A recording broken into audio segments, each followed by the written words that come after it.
नमस्कार, जय हिंद, जय भारत। स्वागत है आप सभी का सैनिक वेलफेयर रिसर्च में। आज के इस एपिसोड में हम चर्चा करेंगे एसएससी द्वारा आयोजित सीबीएसई और सीबीआईसी और सीबीएन जो दो संस्थाएं हैं, इसमें हवलदार और एमटीएस पोस्ट के लिए फॉर्म कैसे फिलअप करें, ऑनलाइन फॉर्म कैसे फिलअप करें और सेंटर कोड कैसे सिलेक्ट करें, सेंटर कोड का चयन कैसे करें, कितने चरणों में परीक्षाएं आयोजित होंगी, पूरे भर्ती प्रक्रियाएं कैसे होंगी, कितने चरण में होंगी और हवलदार के लिए कहां कहां वैकेंसीज हैं, कितने रिजर्वेशंस हैं, पूरे समस्याओं का समाधान इस वीडियो के माध्यम से हमें मिलेगा। चैनल पर अगर नए हैं तो चैनल को सब्सक्राइब करें और अपने दोस्तों तक शेयर करें।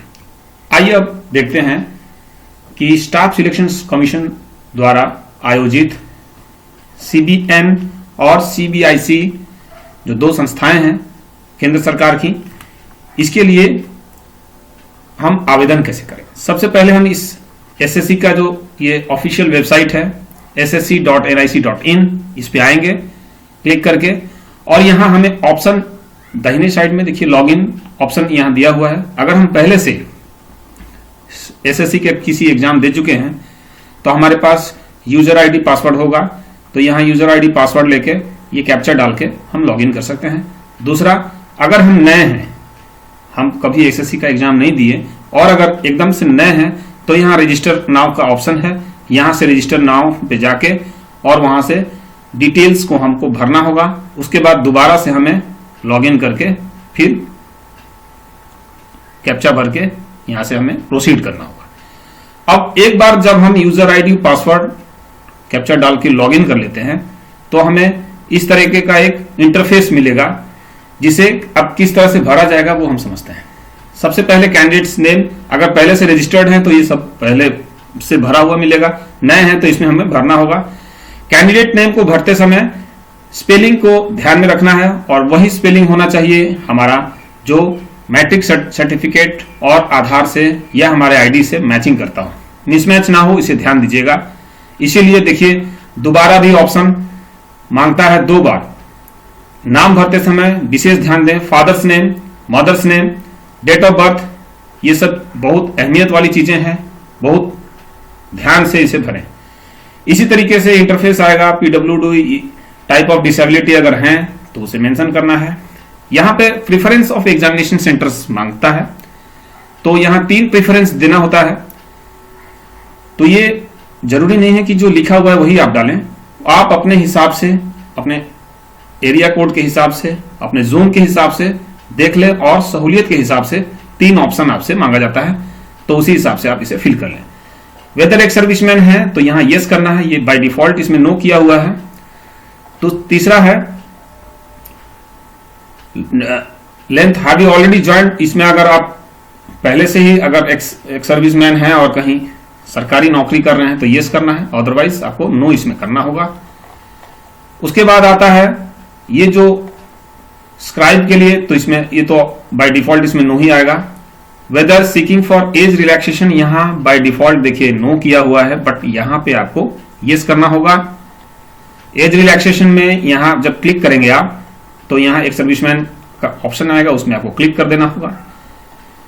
इतना करने के बाद आपसे इस टाइप का एक बॉक्स में कोड और स्टेट पूरे दिए होंगे, जिसमें स्टेट कोड और वहां की जो जैसे चंडीगढ़ हवलदार सीजीएसटी के लिए है, ओडिशा एमटीएस है।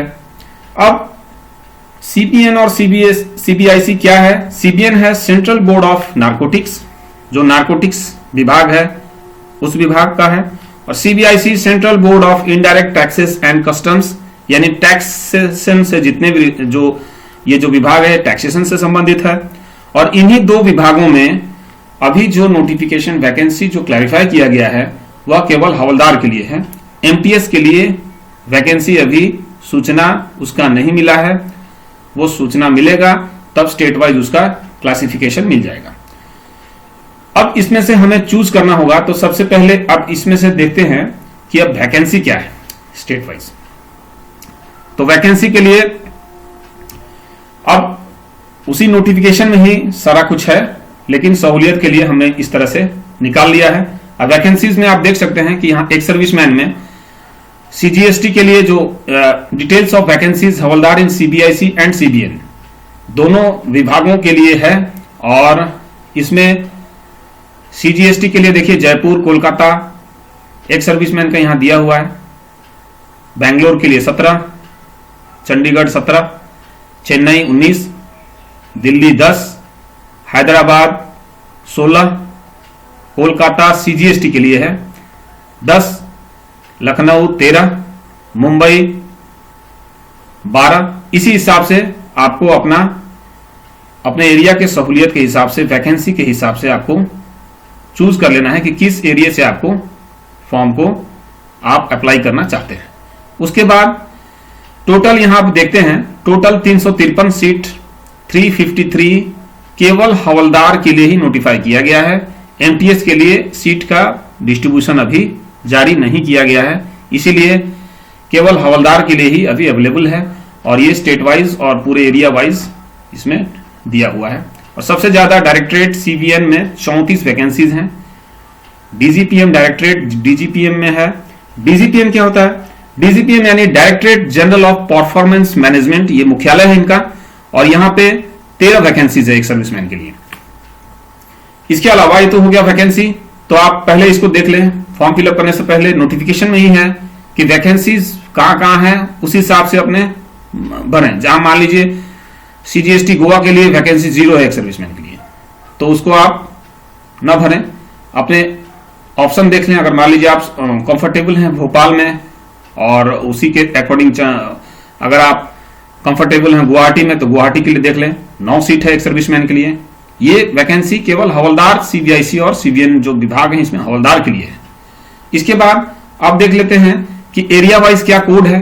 कोडिंग के लिए उसी नोटिफिकेशन में आपको मिल जाएगा। उत्तर प्रदेश एमटीएस के लिए देखिए, ये तो एमटीएस के लिए हमारे पास वैकेंसी का अभी नोटिफिकेशन नहीं है, लेकिन हवलदार के लिए देखिए क्लियर कट कोड है। और पहले इसको कागज पे लिख लें और कागज पे लिखने के बाद आगे बढ़ें और जो 3-4 option, 5 option, 6 option, 8 option, 10 option आप इसमें से चूज कर सकते हैं। कोलकाता हवलदार सीजीएसटी के लिए 27 कोड, इसी हिसाब से कोड आप चूज कर लें अपने एरिया के लिए और कोडिंग के हिसाब से। उसके बाद आप एमटीएस का भी दे सकते हैं, क्योंकि जाहिर सी बात है जब उसमें नोटिफाई भविष्य में जब इसका कॉरेस्पॉन्डेंस आएगा तो एमटीएस का भी एक सर्विसमैन का वैकेंसी दिया जाएगा। और एमटीएस को भी ऑप्शन में रखें और अपने एरिया के हिसाब से अपने स्टेट वाइज, आप जैसे मान लीजिए बिहार एमटीएस कोड है 24, इसको भी ऑप्शन में रखें और इन सबको कागज पर उतार लें। उतारने के बाद यहां जब हम इंटरफेस पे आते हैं तो यहां पे इसी में से हमको छांटने के लिए यह हमें बॉक्स फिलअप करने के लिए दिया जाएगा। प्रेफरेंस स्टेट्स, आप किस किस स्टेट्स में अपना प्रेफरेंस देते हैं। तो जब मान लीजिए आपने वहां से छांटा है, वहां से कागज पे नोट डाउन किया है, मान लीजिए आपको 5 ही है या 6 है या 7 है, जितना आपको जिन जगहों पे आपको नौकरी करना है या जो आपको अच्छा लगता है अपने हिसाब से, अपने ऑप्शन के हिसाब से यहां फिलअप कर दें। जरूरी नहीं है कि पूरा ही आप फिलअप करें, जितना आपको जिन स्टेट्स में आप कंफर्टेबल हैं उतना भरें और बाकी को ब्लैंक एक्स करके छोड़ दें। उसके बाद हाईएस्ट एजुकेशनल क्वालिफिकेशन, इसमें आप एक सर्विसमैन ग्रेजुएशन सर्टिफिकेट, इसमें जैसे ही क्लिक करेंगे तो उसमें ग्रेजुएशन सर्टिफिकेट का ऑप्शन आएगा, वहां से आप इसको भर दें। Details of qualifying educational exam, तो इसमें मैट्रिक 10th स्टैंडर्ड का ही मांगा गया है, तो आप इसमें क्लिक करेंगे तो इस तरह से आएगा। पासिंग ईयर आपको इसमें डालना है और ये भर के रोल नंबर भर के परसेंटेज इसमें फिल कर देना है। और इस तरीके से आपका ये फॉर्म यहां फिलअप हो जाएगा। जब आप इतना करने के बाद जब आप फोटोग्राफ अपलोड सेक्शन में आएंगे तो फोटोग्राफ अपलोड सेक्शन में यहां ध्यान देना है, whether the photograph has been taken on or before 23 December 2021, यानी 23 दिसंबर 2021 के बाद का ही फोटोग्राफ आप यहां पे अपलोड करना है। इस चीज को ध्यान रखें। और फोटोग्राफ का साइज कलर्ड में 20 केबी से 50 केबी के बीच में होना चाहिए जेपीजी फॉर्मेट में। उसके बाद सिग्नेचर फिलअप करने का 10 से 20 KB अपलोड करना होगा। और इसके बाद आपको यहां डिक्लेरेशन भी देना है, whether the photograph has been taken on or after 23 December, तो इसमें यस कर देना है। उसके बाद यहां पे एग्री करके ये कैप्चा कोड यहां डाल के अपना प्रीव्यू देख लेना है। प्रीव्यू देखते समय ध्यान में दीजिएगा कि पूरे फॉर्म्स एक बार मिला लीजिएगा कि हर जितने डिटेल्स आपने भरा है क्या वो उसके अकॉर्डिंग है। अगर नहीं है तो फिर इसमें अमेंड करने का भी ऑप्शन आता है, रीसेट करने का भी, उसमें आप दोबारा जाके रीसेट कर सकते हैं और पूरे कोड्स को देख सकते हैं। अब आते हैं इसमें भर्ती प्रक्रियाएं कितने चरणों में होंगी उसके लिए। पेपर 1 में होगा 100 नंबर का एग्जाम। टोटल 3 फेज में इसके सिलेक्शन होगा। सबसे पहला पेपर 1 जो कि 100 नंबर का होगा, उसके बाद होगा फिजिकल, उसके बाद होगा पेपर 2 जो कि ऑफलाइन मोड में होगा और ये 50 नंबर का होंगे। 25 नंबर होंगे एसे राइटिंग का, निबंध लेखन का, और 25 नंबर होंगे लेटर राइटिंग का यानी पत्र लेखन का। आपके पास ऑप्शन होंगे, आप या तो अंग्रेजी में लिख सकते हैं या अपने क्षेत्रीय भाषाओं में भी, हिंदी हो या अपने क्षेत्रीय भाषाओं में लिख सकते हैं, इसका ऑप्शन है।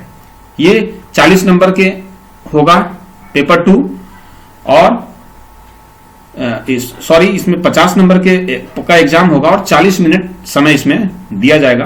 पेपर 1 100 नंबर के होंगे, CBT होगा यानी कंप्यूटर बेस्ड एग्जामिनेशन होगा, ऑनलाइन एग्जाम होगा इसका, और इसके लिए समय निर्धारित होंगे, 90 मिनट का समय दिया जाएगा यानी टाइम आपको मैनेज करना होगा।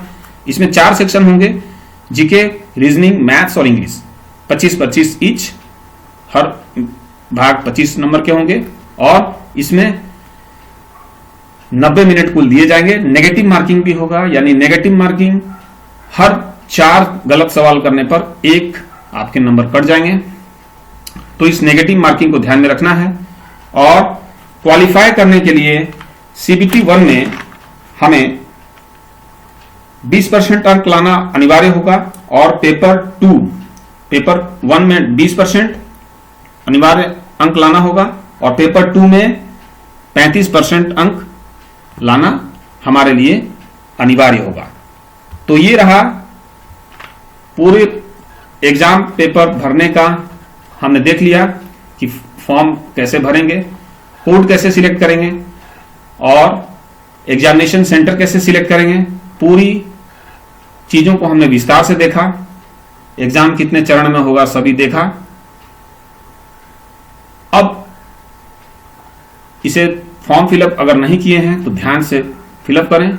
एक चीज और, जिन लोगों ने फॉर्म फिलअप कर दिए हैं और फाइनल सबमिट कर दिए हैं, अब उसमें कोई भी संशोधन नहीं हो पाएगा।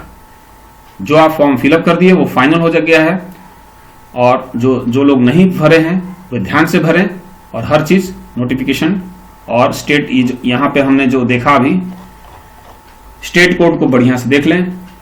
वैकेंसी वाइज वैकेंसी नोटिफिकेशन में ही है कि किस स्टेट में कितना वैकेंसी है, कोड नोट कर लें कागज में पहले रफ शीट में, और जितना आपको जरूरी नहीं है पूरे भरना, जितना आपको 4, 5, 6, 8, 10 जितने ऑप्शन हैं उतना ही भरें और अपने एग्जाम का तैयारी करें।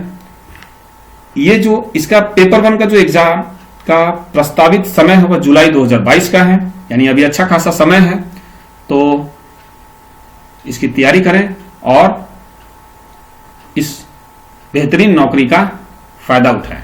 वीडियो वॉच करने के लिए धन्यवाद। आपका दिन शुभ हो। जय हिंद।